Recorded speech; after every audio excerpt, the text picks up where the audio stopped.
గణేశాయ నమ, శ్రీ సరస్వతి నమ, శ్రీ గురుభ్యో నమ.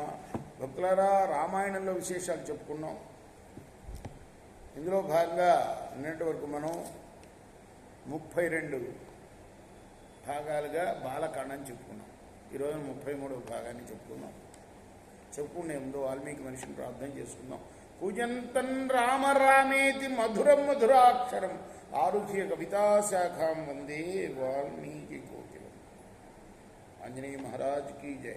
श्रद्धात गुरु साईनाथ महाराज की जय.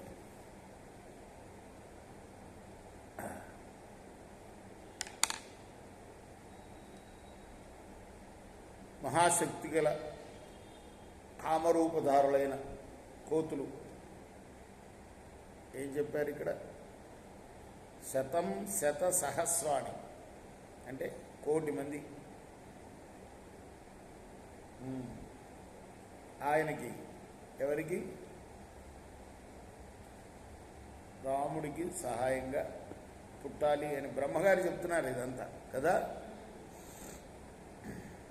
పుట్టేశారు వాళ్ళు. ముందుగానే పుట్టారు, వాళ్ళకన్నా ముందు వీళ్ళే పుట్టారు. రామ లక్ష్మణ భరత శత్రుఘ్నుల కన్నా ముందే వీళ్ళు పుట్టినట్టుగా రామాయణంలో చెప్పబడింది. ఈ ఏనుగు బంట్లు, కొండముచ్చులు, కోతులు, వీళ్ళందరికీ ఎవరయ్యా నాయకుడు అంటే వాలి రక్షణ.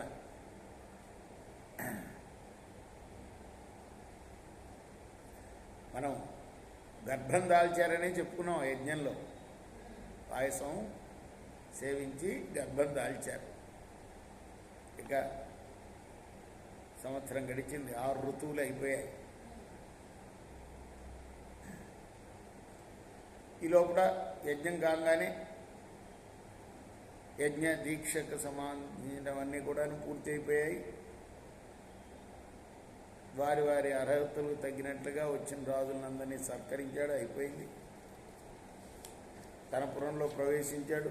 అంటే వివరంగా చెప్తున్నాడు ఎంత వాల్మీకి. మళ్ళీ 6 ఋతువులు గడిచాయి.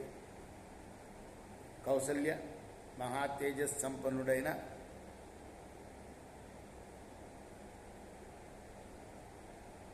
కొడుకును కన్నది.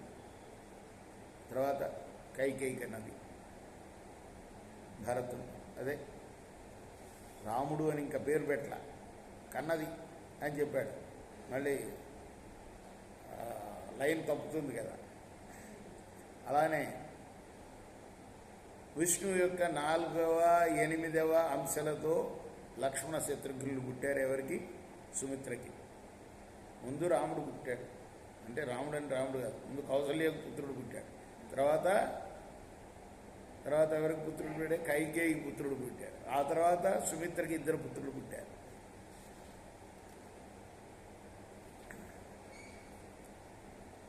ఈ 4 జన్మించిన సందర్భంగా గంధర్వులు మధురంగా పాడారు, అప్సరసలు ఆడారు, దేవదుందువులు మోగాయి, ఆకాశం నుండి పూలవాన కూడా కురిసింది.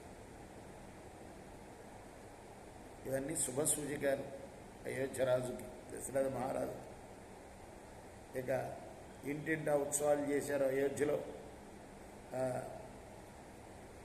12వ రోజు వచ్చింది.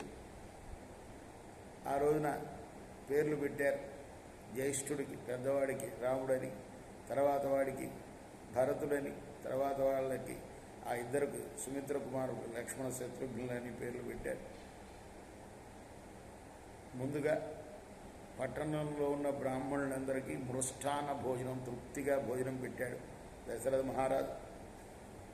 భోజనం పెట్టించాడు. తర్వాత వాళ్ళకి రత్నాలు ఇచ్చాడు.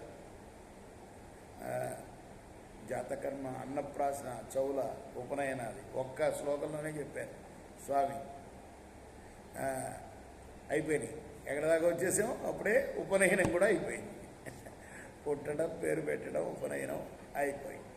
తర్వాత కథ రేపటి భాగంలో చెప్పుకున్నాం. కృష్ణార్పణమస్తు. సాయి కృష్ణ.